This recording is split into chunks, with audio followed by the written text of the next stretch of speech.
Let's have a look at the Elegoo Neptune 4 Max. This is the big boy. I have never set up a 3D printer before or used a 3D printer, so watch along. We're going to learn together as I unpack and set up, oh, there's the hot end, and use this for the first time. In this video, you'll see I'm running it super fast. I've sped up the video to make it a whole lot easier for you to watch. There's custom cut foam holding everything. There's the gantry.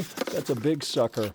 And more parts just pulling out of there. Here's the base and the screen and then the support pieces. Now, for the first time, I'm setting it on the work surface where it's going to live. Let's play a little drinking game with this video. Every time I pick it up and rotate the base, you got to drink. All right, here's something that Chris messed up when he set up his Creality K1, and I was videoing for him. Neither one of us noticed it was set on 230 volts, and we neglected to change it.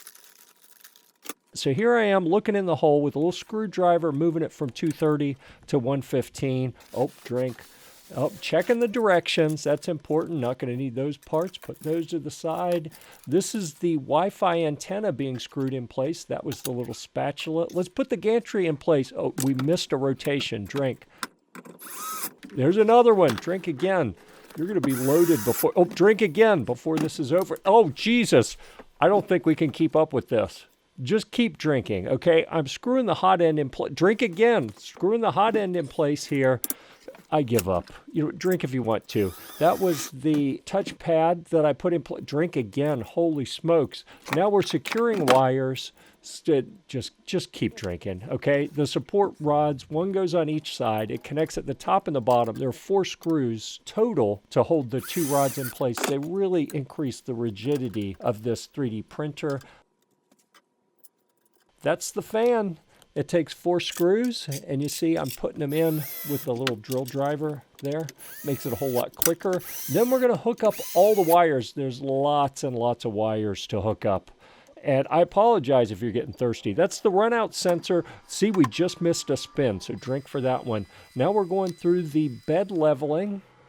We're going to slide this little paper around until it gets a little snug, okay? Now we're doing the mesh auto leveling. Initially, it had like 141 points before I updated the firmware, and then I think it only does like 36, which goes a whole lot more quickly.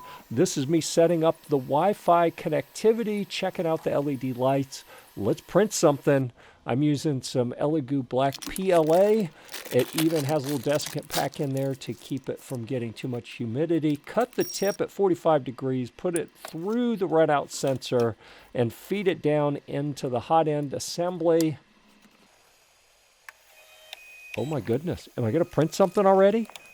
I know you're getting thirsty. If you're feeling bad that I haven't rotated the machine in a while, take a drink just for fun, right? All right, here's the first little test strip. And there it goes, the very first print ever, and it failed, so I stopped.